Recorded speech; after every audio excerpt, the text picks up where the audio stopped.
if we stop and look at every opportunity we have and say, what am I here to learn from? It's amazing how we come out of those things. I think a lot of people go through life, even me, it's like, why is this happening to me? It's like changing that perspective of like, why is this happening for me, right? And, my dad had a really big health scare, something that, literally if I went through the story specifically, it's like the fact that he made it to the hospital, there was a 10% chance. From that, he spent 2.5 weeks in ICU, and there's a 30% success rate that you actually make it alive. And most of the time, your organs, half of them are failed.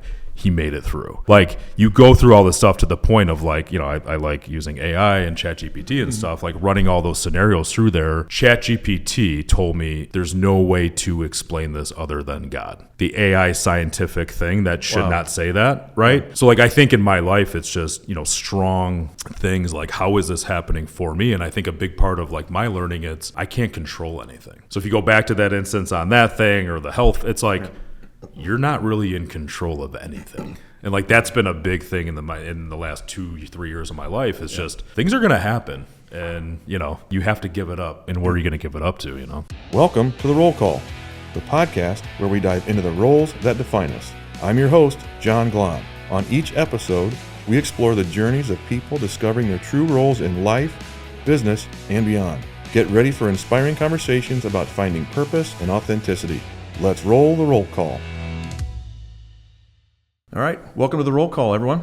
I'm John Glahn, the host. I have with me Wes Matthews, founder, president of Stealth Consulting, podcast host for Entrepreneur Intel, and many, many other things. Yep. So welcome, Wes, to the show. It's been a long time coming. I know you've got I know we just met a few years ago, but you've got an incredible entrepreneur journey, and that's what I love to hear. And that started and has transitioned and done many different steps along the way. So I'm excited to have you on to talk about it. Well, thank you for having me. I appreciate it. Yeah. Glad to be here in person too. I love the concept of in-person podcast. Yeah. Even the better concept is thank you for letting us host it in your office space. Hey, that's what it's for. Yes. For anyone, this will be the plug of, in downtown Northville. I don't know if you've come up with a great name for this place, but it's just an incredible place to host events, which wasn't the intention of it to start with, but it's turned into, again, it's just a great collaborative space that, again, thanks for letting us use it. Yeah, no, it's kind of nice. I think, from an entrepreneurial perspective, to be in a building that Henry Ford used to kind of hang out, innovate. And then when you first come in, you have that big air compressor, which at some point, that was probably running the building, and you probably had 3 guys managing and processing that thing all day long, and now it's just like an artifact in the front. It's a good reminder, honestly, when I walk in, like, you got to keep innovating. You got to keep kind of, as an entrepreneur, it's a good reminder that you got to keep going, Yeah, because that thing now, by the way, it's probably 5,000 pounds and 15 feet by 10 feet or something. That probably now is built in a 2 by 2 foot compressor that probably does the same amount of output as that thing does. Yeah. That's great space. Yeah, no, awesome. So let's start with your entrepreneurial journey. I know you had, I'll just let you have at it, man. Yeah, I think go back to so I'm 43. I think I go back to 2006. I started a website design development company. So really, to build websites. And at the time in 2006, through dumb luck, I discovered I actually kind of figured out SEO, search engine optimization. Yeah. So in a weird way, I was able to get people ranked on the front page of Google for their services. So if you're talking about a plumber, roofer, electrician, naturally in their local area, for them to be ranked on the front page of Google at that time, their phones start to ring, and it's like this lead generation thing, right? So long story short, in 2006 to 2009, we formulated a company called High Level Marketing. I was fortunate enough to take on a partner in that business. So I was sort of, my first early jobs as a kid, I was a dishwasher, so I knew restaurants. So when I created High Level Marketing, I was like the front of the house, right? The hostess, the design, the decor, and he sort of ran the back of the house. So when it came to technology, fulfillment, deliverables. So we had a great company. We started that company, and we took on and accumulated a lot of clients in that home service world. And, go from 2009 to 2021, a lot happened in terms of, bootstrapping a company from nothing until we actually, this thing happened in 2020, COVID. And, I kind of joke with people and say like I was the most beautiful girl in the ball because I was getting phone calls every day to sell the company. Digital marketing was hot, and we got it to a point of like really great profitability, and my partner and I sold 80% of that business in 2021. So there's a lot packed in that between 2009 and 21. The way I like to sum it up is I've been the big dog and I've been the fire hydrant. But I think at the end of the day, like I'm a visionary entrepreneur, and I've still have a lot of growing and learning, but there's a lot of learnings in starting high level marketing for sure. Yeah. So, obviously you were at the forefront of it. And it sounds like you were the visionary of it, right? Mm-hmm. If you had the Yes. kind of the right hand man doing the back of the house stuff, right? That's the secret sauce. I firmly believe to helping someone with a visionary vision execute it. Very few can do that by themselves. Yeah. So how did you find that partnership, or did it dumb luck, or was it curated intention? Yeah, a little bit of both. Like I had a company before I met him, and I think what was interesting is like he was actually a client of my first company, and we had met to talk about the project. So he worked for a company here locally in Michigan called Wireless Toys. So at one point in the world, you had to go to like a cell phone shop and buy a cell phone, right, and get Without a package, cords. right? Yeah. And obviously later down the path, like Verizon opened their own stores and things became a lot different. But he was the web architect manager of this highly fast scaling company called Wireless Toys. And we sort of co-worked a project together, and it was kind of interesting because I had kind of went through my own battles as an entrepreneur, struggling with certain people, and he, as a really talented software developer, had a lot of people approach him to say, hey, I have this really great idea. You do all the hard work and I'll kind of sell some stuff and we'll have this great thing. And he did that 4 to 6 different times and nothing ever came to fruition. So kind of a perfect storm of he and I were like the same age. I think we both had just gotten married, and, it was this perfect storm of like, hey, I've got this thing, you have these capabilities. And it was just different. I was at the point where I had worked with enough people that I'm like, I need somebody that's going to have skin in the game. Because I would have employees like disappear and they'd be like, yeah, I'll be there tomorrow at 8, and then they're in California for a week, and I'm like, what is going on? And he had a lot of people just not deliver on any type of promise. So when we came together, I started subbing them work, and we kind of test the relationship. And then one day I'm like, you know what, like let's just go 50-50. This is what I'll do, this is what you do. And it was like a perfect time for us to come together and do it. High level marketing, honestly, like that name I had parked in my like GoDaddy account for 3 years. And I knew at one point, I literally woke up chanting that one night out of a dream, saying high level marketing back in like 03 or 04. Woke up and I'm like, high level marketing, high level. And I got on my computer and typed it in, and that domain was available, and I bought it. Because at that time, nothing that sounded halfway decent was available with marketing. Yeah, right. And like that's literally the idea of where that came from. That's what happened.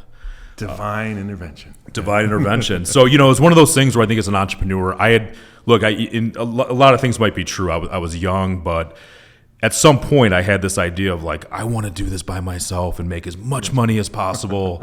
But then I realized like, I'm not good at a lot of things, and I need some really good people to like do those things I'm not good at. Right.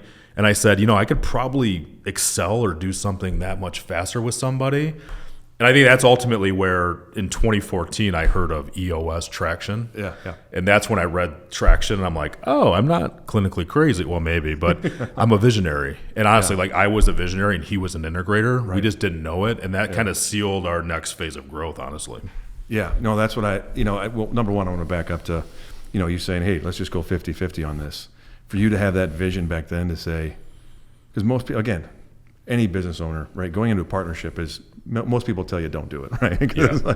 But the fact of to have the wherewithal, like I'm giving up some stuff here because I think you bring so much to the table. Yeah. Did you have mentors or advisors, or did you really?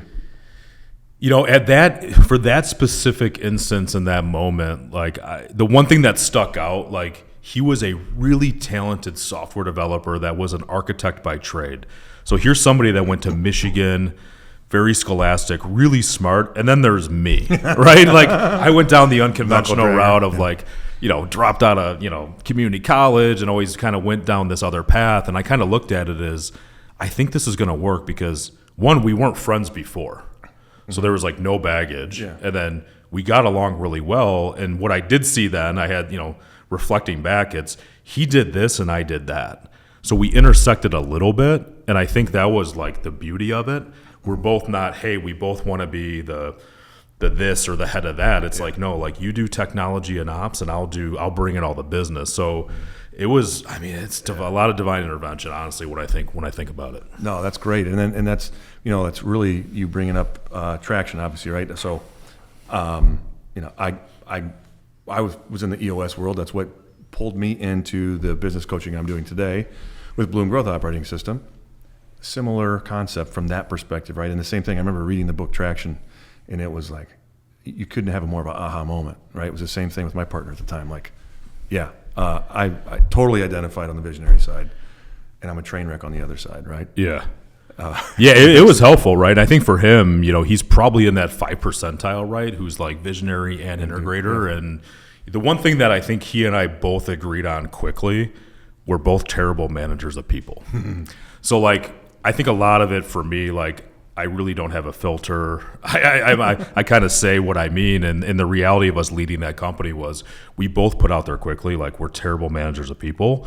We have to find the right managers. So like a lot of alignment, a lot of give and take, right? And I think for me, I was in the mindset of like, I mean, maybe he would argue early on, but like, I just knew like I didn't always have to be right. I would always listen to other people's perspectives, and he kind of gave that same back. So it was kind of a, real perfect storm. But when we learned EOS, it was kind of like this intervention of, holy cow, now we can really call it what it is, and then now evolve it, and then take the tools we learned and then really amplify who we are for the business. It was a complete game changer. Yeah, no, and I know through that journey, and I know because this is the past, and I don't want to live in that past, but at the same time, I know you guys grew. Obviously, it was profitable enough, and had a successful exit. But to get to that point too, right? Lots of awards, lots of Inc. magazine, Inc. All those things, and so that doesn't happen by happenstance, right? Yeah, the coolest thing I think we got, right? I mean, that was important to us while we were growing. I mean, looking back, it was like, we really wanted that stuff. And like getting in the Inc. 5,000 list every year. And I think I was fortunate enough to win like 30s and 30s and Entrepreneur of the Year. Like that was some really fun times. And fast forward now, it's kind of funny. Like we're not chasing that stuff. It's kind of like, back when we did that. But all that stuff was great. I think all of that was like a learning experience, and then just kind of figuring out, now today, like who do we want to be? Who are we serving? Where do we want to spend our time? Yeah. Were you mindful? I know you said people are coming to you at that time to sell, but were you mindfully planning an exit? I think as an entrepreneur, I'm speaking for myself, but it was always, to be honest, like when I first started the company, I thought we were going to have like a 5-year run, and we were either going to be out of business or something would happen. And here we were, 11, 12 years later. But it was always in the back of my mind. And I think what happened at the time, COVID happened, right? So for anybody that understands EOS, there's like level 10 meetings, and that's where you put all your company issues. And I had a COO at the time, and I remember clicking on the link, and it said COVID-19 as an issue. Oh, no shit. And his issue was, hey, like this is going to completely disrupt the world, and it's going to shut the world down. And as a true visionary, I'm like, what are you talking about? Like, but then it was real, right? And it kind of went into protection mode, and how do I kind of lead as a leader? And so it kind of created this like uncertainty, right? I think being an entrepreneur, like there's a lot of uncertainty. And I'll be honest with you, I was beat up. Like we were all beat up. We had some tough decisions to make as a company. And I'll never forget, like I had a couple employees come to me. My door was always open and very great with my team. And one person sits down, she's like, I want to know what opportunities are ahead of me and how do I want to grow? And I said, can I be brutally honest with you? Like there's nothing more you can do here. So like there's that. My partner was kind of waving the white flag. All these capital investments I had to make. And, we were operating on EOS, but there was just so much uncertainty. So then we started to think about like, these offers started coming in or people are calling us. It's like, there's a lot of like challenges ahead and headwinds. And like, I don't know if COVID 2.0 or 3.0, because nobody knew what was going to happen. Here we are all confined to our homes, and I have all these kids. And I started thinking about my own mortality of like, man, what do we do this all for? Like if I can take some chips off the table and like secure my family, and then stage 2, like really swing for the fences or figure out what that was. Obviously there's a lot to unpack from like the time of sale till now, But that was my mindset, So I think it was always in the back of my mind, but there were some like forcing mechanisms that really drove me and us to like that decision. Yeah, and actually, and thankfully, many times, business owners, they're forced into that, but they don't have the financial part follows in the wrong way. Like if you're not planning for it, they're not maximizing their value. Yeah, you at least had it at a time when, again, valuations were kind of going nuts, right? So at least you had that part of it, which is great. But you also had the part that made it successful too. Is anyone who's following an operating system like that, right? The parts and pieces are in place, right? Totally. And I think what was big for me, it's how we structured the deal. Like I had kind of, I had a look in the mirror moment and said, am I the guy? I got us to here. Am I the guy to get us to there? And the strategic partners that we ultimately merged with and sold to, like in my mind at the time, like he woke up every day and wanted to be CEO of the company, and there was a COO in place. And I always kind of felt like a stowaway, or like I just had the CEO title because like nobody was going to fight me for it. I started the company, so I had a lot of head trash. And I'm like, you know what? One thing I did learn out of EOS is somebody taught me this that said, at some point you have to move away from an entrepreneurial run company to a professionally managed. And I really felt that the business, I relate it to having kids. Like I've had 5 kids, so I can really speak from experience, right? At one point when they're little babies, like they can poop and pee on you and it's cute, right? But if your kid's 18 doing that, it's not so cute.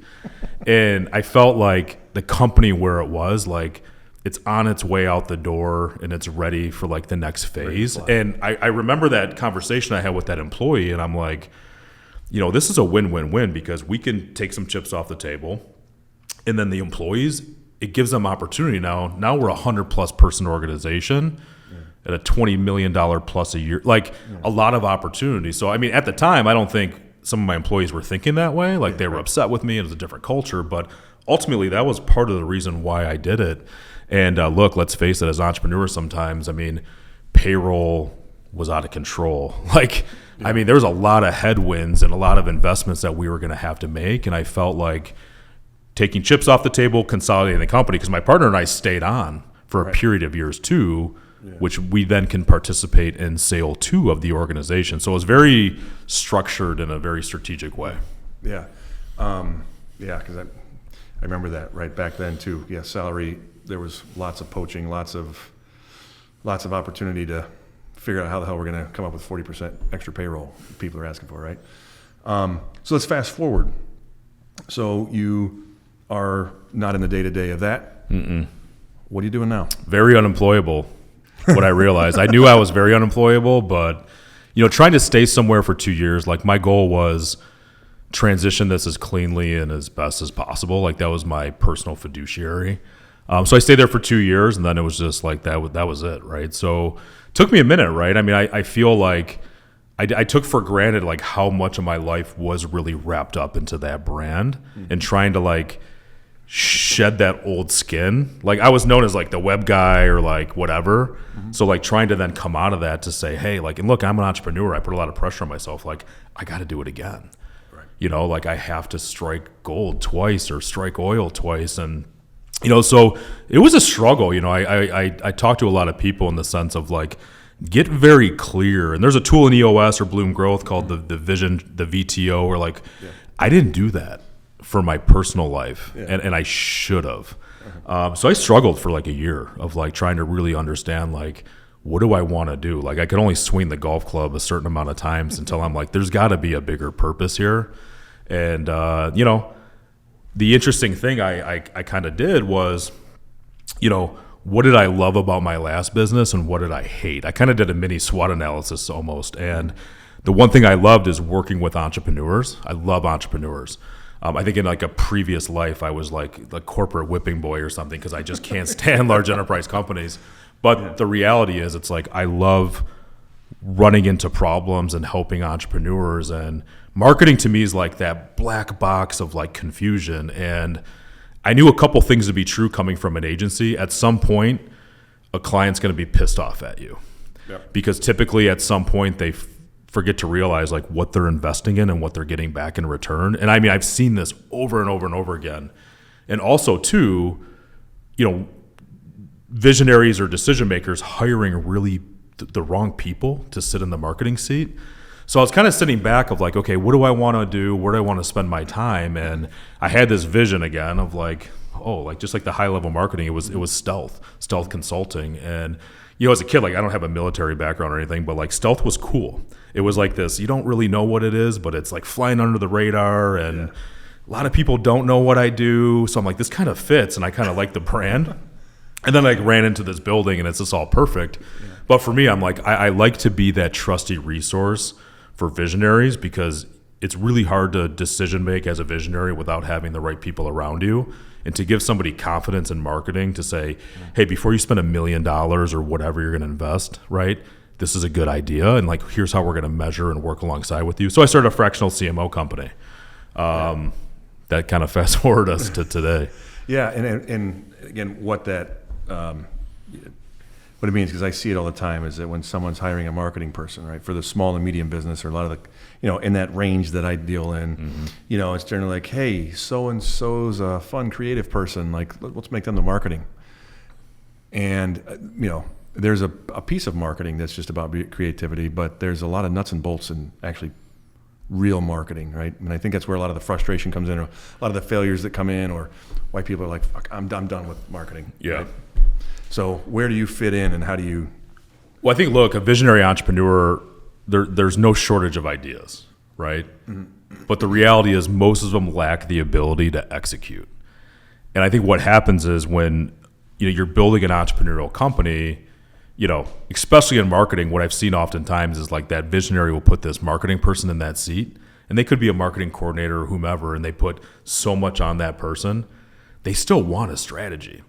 Yeah. And I think visionaries hire people in the marketing seat expecting a unicorn to do all these things. Even us, we learned the first 6 months of the business, we can't just put one resource into a company as a CMO. We have to put a CMO, a marketing director, and a marketing coordinator.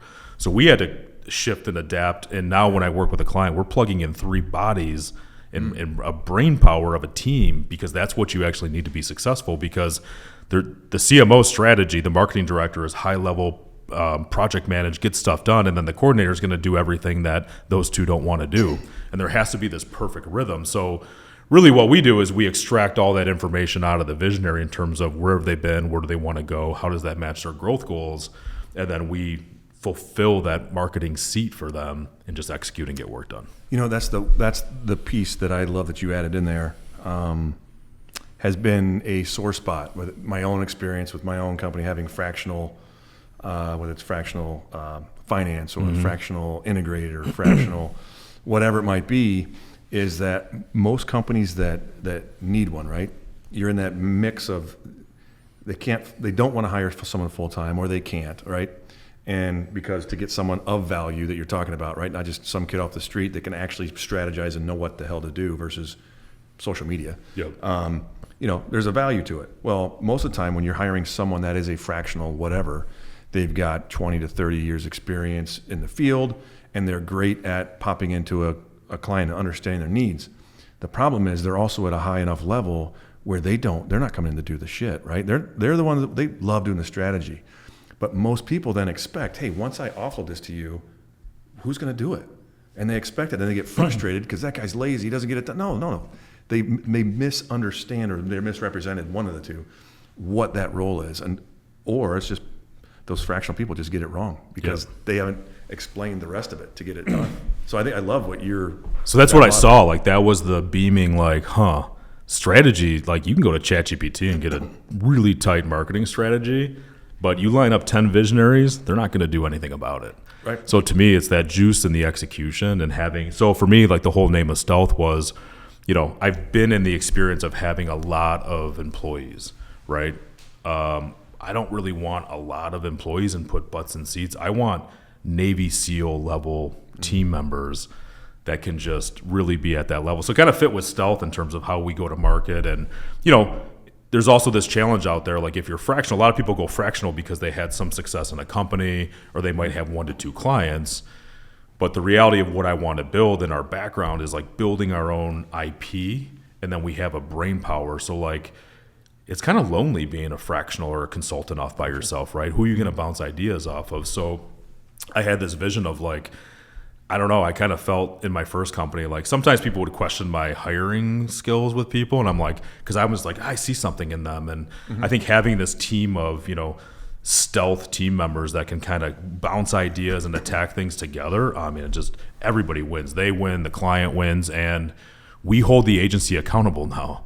So the reality is, if there's a business out there that's spending thousands of dollars, hundreds of thousands, millions of dollars to an agency, we come in and make them quantify every dollar on what we're getting. I'm the asshole. Yeah. So like, and that's funny because like, it's not like we had a little win or we really might know what we're doing. Like, we were one of the biggest agencies. So like, we're the wrong people to show up on a call when we're now on the side of the client. Yeah. We're not sitting across from the client. So I think about that in the first business, and I'm like, I can't believe where we grew the company, dealing directly with the owner, having them make marketing decisions. And so for now, it's like, man, just being able to amplify that experience and take that lift from them. I'm a big believer on let them do their highest, best use of their time and let us take care of everything else. And it's been awesome. I mean, it's been challenging, but it's a lot of purpose. And I got to believe with the right agencies, they see that they're going to be better because they're going to be, again, if they do their job, they're going to be stickier.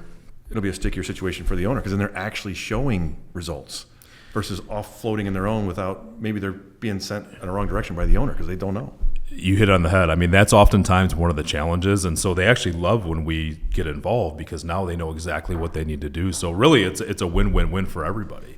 Yeah. Sometimes it's a little clunky, kind of coming in, but that's the thing. We had a client the other week. He's like, hey, well, I'm currently, working with this agency for a website, why? And I said, oh, they're phenomenal. Like, they are a great company. I know the owner. And he's like, oh, well, why would I need you then? I was like, well, first of all, we're not an agency. Second of all, if you go direct to them, you're going to get a phenomenal experience. If we get involved, it's going to be 10 times better. Yeah.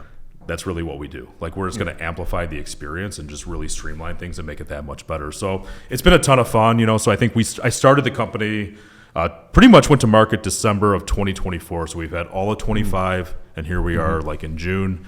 I think we have 13 employees. So it's been fun, kind of the number one, challenge myself to do it round two. And so it's my old partner and I, and we've actually picked up some old high-level employees along the way. And we've actually partnered with them in the sense of, when I get certain type of projects that I know they're best in the world at, we'll send it their way. So I love this version of like win-win-win. That's kind of what I've been focused on a lot lately. Love it. I think, we talked a lot about all, the positives and obviously with the great, having exits and all that stuff. And you got a slimmed down version of the company, right? You still have 13 employees, right? You're dealing with high level folks and you're with the consultancy, right? Like you said, Navy SEALs. You're not dealing with, just being schleps off the street. What's changing from the entrepreneurial side of things? What's interesting is like I personally have a new lens to look through, and I think the one thing for me, with my partner and I, who I was talking about earlier, the one thing I did right away is I hired a COO because I know what I am. Mm-hmm. And I remember, I'll never forget, somebody came out to me and said, why are you paying this guy? He's probably expensive, right away and not waiting 2 years. I'm like, because I know if I don't, what the outcome's going to be. Yeah. Like I really am hyper focused on what I'm good at, what I'm not good at. And, fortunately, our experience with the last company, we're getting a lot of really good talent who wants to work with us. And a lot of that has to do with our prior success. Mm-hmm. Right. But, it doesn't come without its challenges. Right. I mean, I think I'm an entrepreneur that is always, it's not just business. To me, it's like, you have personal, family, and business, right? Those three things are constant. And, I think coming out of COVID, being a little bit older, kids and stuff, it's just those challenges never seem to go away. And I kind of feel sometimes like I just jumped right back in the saddle. But I think as a visionary entrepreneur, I'm here to lead people. I'm here to I'm a big believer that everything happens for reasons. I've had some good lessons along the way, but I think it's even to the employees that are here today, how do you balance the business, the personal, when almost too, like, you don't have to do it, but there's something more like burning inside you, right? And how do you handle that, if that makes sense? Yeah, because I was just, reflecting on each and every time, right? Most of the messaging I have is, right, most people think the entrepreneur, there's money rolling through the door, like it's just, you're swimming in it, like Scrooge McDuck, right? Swimming in cash and the car and all that kind of stuff. And I like to bring up, it's not all fun and games, right? I mean, you were just reflecting a little bit, not asking to go into it, but, like it's been a rough couple months. Yeah. Because you're dealing with your family within your company here and the things they're dealing with.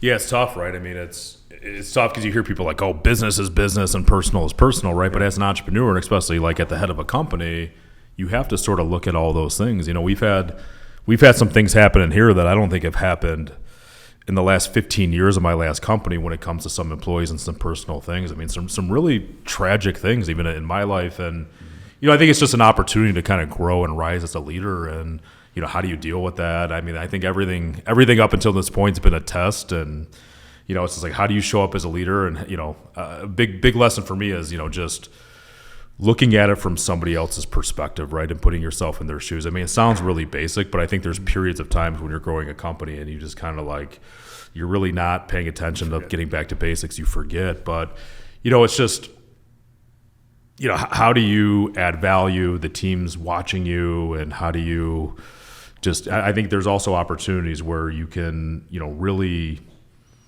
if you stick around people at the bottom. I can tell you from selling a company, I went from like my phone ringing off the hook to like I'm the guy to like empty. You know what I mean? But there were certain people that hung around along the way, right? I think you start to realize that as you get older and through business. And to me, it's just really important to like, really value people, meet them where they're at, and kind of, it sounds a little redundant, but it's just going back to basics and supporting them any way you can, because things are going to happen in life, and they just happen. Yeah.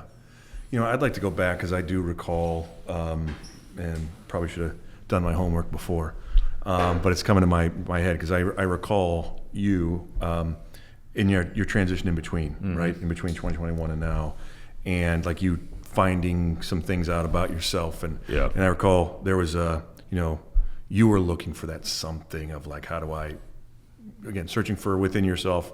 And I remember you had a personal coach, if if you're willing to go there, but I can't remember his name. I remember being Joseph down south. Warren, Joseph. Yeah.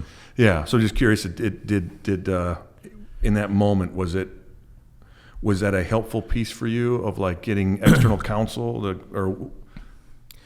Yeah, like reflecting back, and I'm glad you brought that up. I don't even know how I forgot about that, but like that was probably one of the most instrumental things that happened to me because, I think I lost a lot of my identity with selling the company, and leading to that point, I'm like, oh, it's whatever, Yeah. But the reality was like I had a lot of my priorities just like completely backwards, and I couldn't understand why I'm feeling unfulfilled, or like I should be the last guy to feel unfulfilled, right? I've been married for almost 20 years. I got these beautiful, healthy kids, and had some deposits happen in the bank and everything, but like I felt like the bottom, like super crappy, and so like I'm sitting there like, oh, poor me too, right? Like who wants to listen to that, right? Yeah. But I think the reality was I kind of had to do some inventory on my life around like what am I chasing, right? Or like what am I doing this for? And I think I met this gentleman that you're referring to, and he taught me this concept of the core five, and I hired him on, and he had brought entrepreneurs to God, right? Because like that was a missing thing, and I think I pushed that away for many years. And he kind of helped me understand the priorities and said, hey Wes, like there's 5 things that I want you to take inventory of your life right now and tell me where you're at. And it was like how you prioritize like your friends, your business, your spouse, your kids, and God. And he's like, just kind of rank and file where you're at, right? And I can tell you that I was completely flipped upside down to where you should be, which meant like I had God at the bottom. Mm-hmm. So you want to talk about like, my partner and I, when we sold the company, like it was very anticlimactic in the sense of like we're sitting somewhere and like our phones beeped at the same time, and we're like, oh, now what? Like we didn't think that through. And I thought like the sky was gonna open, and the songbirds are gonna land on my shoulder, but like nothing really happened. And now it's like, okay, that wasn't the thing, right? So what he taught me was, like, what's your relationship with a higher power, and to kind of help me recognize that all these things that are happening in my life, they're not really serendipity. Like there's a higher power. And, along the way between the sale and now, like there were some things that happened that had to like violently shake me to be like, dude, like, because I think as a CEO or visionary, like who's holding you accountable? Right. We're not good at being held accountable, by the way. So like the reality is like, if there's, to me, it's like, if there's not a higher power, like, so for me, it was a phenomenal learning. And again, he called it the core five, but it's the perfect balance from his perspective. Right. So I have kids. So the way I used to do things, like I make sure my kids are like my number one, but I didn't know that to kind of lead a healthy life from his perspective and from out of like the Bible, it's God first, wife, then kids, then friends and family, and then business. Yeah. I was flipped upside down. Oh yeah. In the second, and look, I'm not perfect. I'm not sitting here saying that I have these things dialed in and I'm the best, but I don't know if there's things that that once you see them and that information, like that's the way. Yeah. And I knew that from that instance, like this is what I'm missing, and how do I now strive to follow that priority? And once I started doing that, man, things got better. Like they just got better. Yeah. So, and there's been some things. I mean, there's been some instances in my life, like I got caught up in a cryptocurrency company that I had a bunch of money in that like went bankrupt and blocked me out of the account, a lot of money. Mm-hmm. And, literally to the point, I mean, this was a cryptocurrency where there was like CFOs from New York jumping off the roof head first. I mean, I'm talking like this is serious stuff. And I'll never forget that moment when I was locked out. And I literally like looked up and I was like, I got your message. Yeah. Like I hear it. Like it's not the most important thing. Yeah. Stuff like that I could always go deeper on at a different time. But like it's just, for me, it was the realization that it's not me. I'm not the smartest guy. There's a higher power here driving everything. And when I keep my life in those priorities, life seems to go pretty good. And when things are out of whack, it's because I'm neglecting that. Very similar path, right? That's the reason we had connected in the past too, right? Of just finding out what's what, and again, very similar. We could jam for a couple hours probably on that part of the journey, and realizing, even the, again, like the things that are just happening that you're talking about.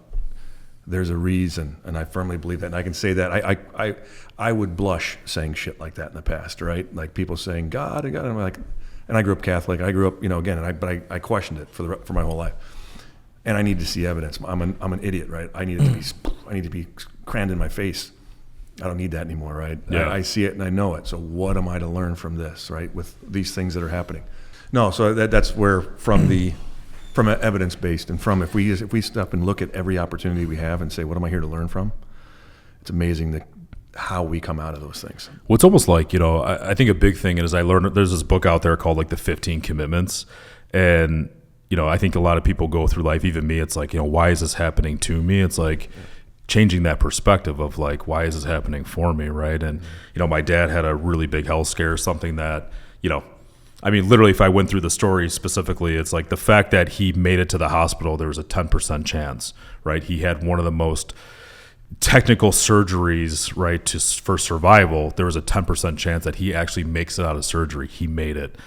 From that, he spent 2.5 weeks in ICU, and there's a 30% success rate that you actually make it alive. Mm-hmm. And most of the time, your organs, half of them are failed. He made it through. Like you go through all this stuff to the point of like, I like using AI and ChatGPT and stuff, like running all those scenarios through there. ChatGPT told me there is no way to, like literally every data point I put in, there's no way to explain this other than God. The AI scientific thing that should not say that, right? So like I think in my life it's just, strong things like how is this happening for me? And I think a big part of like my learning, it's I can't control anything. So if you go back to that instance on that thing or the health, it's like you're not really in control of anything. And like that's been a big thing in the last 2-3 years of my life is just things are going to happen, and you have to give it up. And where are you going to give it up to? Yeah, no, absolutely. I want to bring it back down because you brought up family, right?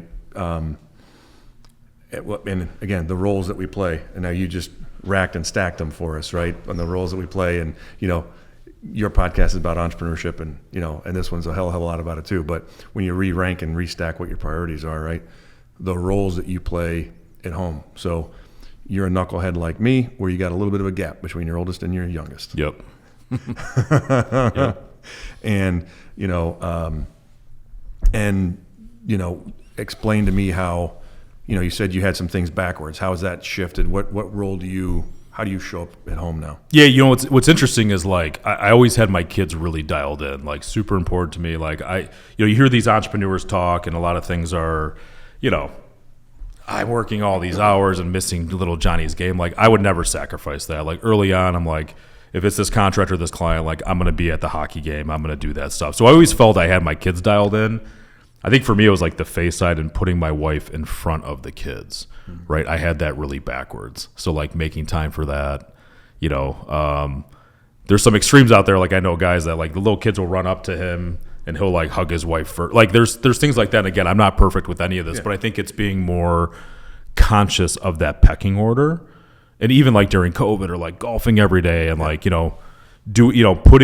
making sure that, hey, like what's number 1, 2, 3, 4, and go down that priority list to make sure is number 1 filled, is number 2, then go to 3, then go to 4, right? So if it's God, wife, kids, friends, family, business, like, and if you're stuck on 2, like, okay, what can you do there before you get to 3, So like, again, I'm not perfect by any means, but using that as a tool has been a game changer. Yeah, it's got to be, because I'm thinking of having. How old is your youngest now? 2.5. 2.5, right? My youngest is 4, and I do fall in the trap of like, it's like I'm old. Like we get hanging, with the older ones. It's like they can go do their own thing, and you're talking to like almost an adult now, right? And that amazing dynamic that is having that relationship, and then you're like, all right, I got to go hang with this 4-year, be present here for this little guy. And I haven't heard you fall into the trap of many that's like, fuck, I got this little shit at home or whatever, right? I found myself doing that in the past, and you've been doting on her. Like it's just my observation of my experience of. No, I appreciate it. Yeah, she's tough, man. She's the littlest, youngest, but she's starting to run the household. Yeah. No, it's been great, right? And again, like I go to a detailed story around that, but my wife's father passed away from stage 4 cancer. Like literally was diagnosed, and within a year he was gone. We had 4 healthy boys. Like her dream and goal in life was to have a little girl, and I shut her down for years. Like we have 4 healthy boys. Like let's not play with fire. She has twins. The susceptibility that a female has twins again. I'm like, my luck, we'd have quad girls. We didn't change anything in her life. Her dad passes away. The day we go to bury him, we wake up, she's crying, and I'm like, this is a tough day. Like, we were really close with your dad. She's like, no. I'm like, what do you mean, no? And I knew right then and there she was pregnant. She was pregnant with a little girl. Wow. So it's like, explain that to me, that's, some rocks collided to get, like, explain that. Like, and so, like, a lot of these things. So, like, I look at her, and I think she's just, like, the biggest blessing in the world, Yeah. So, Love it, man. Love it. Well, I like to end it up with a failure or a mistake or something that you've done in life in whatever form or fashion of it that was the biggest learning for you that others could learn from. On the business side, being a visionary, and I'm just going to go back to EOS because I would cause what they call organizational whiplash. So like I would change my mind drastically from moment to moment. So I think the sooner I could buy into something, I don't care if it's EOS, Bloom, it's just some type of process, and getting a coach and like looking in the mirror and saying like, I don't have all the answers, and following a format of buying in. Honestly, like I can't explain to you how many failures I had, but as soon as I adopted that and brought people along the way, man, business has got so much better. It is. It is amazing. Because I was a problem. I always look at, why are all these problems happening? And then they're mainly coming from me. The disruptor. Head disruptor. So. Awesome. Well, thanks for that. How can people get in touch with you for, you know what? Did I forget about the meat side of things? Yeah, the meat's great. It's kind of more of a fun hobby thing, Well, plug it however you'd like. What? People get a hold of me. So LinkedIn, Wesley Matthews, 1T. Stealth Consulting's our website here in Northville. But yeah, LinkedIn's an easy way. Wes at stealthconsulting.com. Email too. love chatting with visionaries, love getting in the ring, and happy to help any way I can. Yeah, absolutely. And listen to the podcast. Yeah, the podcast, Entrepreneur Intel, interview successful entrepreneurs and really inquisitive about why they went down the path they're on and, where they've been, where they're at, where they're going. And it's have interesting conversations like this. Always, man. Awesome. Well, thanks. Appreciate it. Thank you. That's a wrap. Thanks for tuning in to The Roll Call with John Glahn. If you enjoyed today's episode, be sure to subscribe for more insightful conversations. Remember, discovering your true role in life is a journey worth exploring each and every day. Until next time, keep defining your path and living your authentic self. This is John Glahn signing off.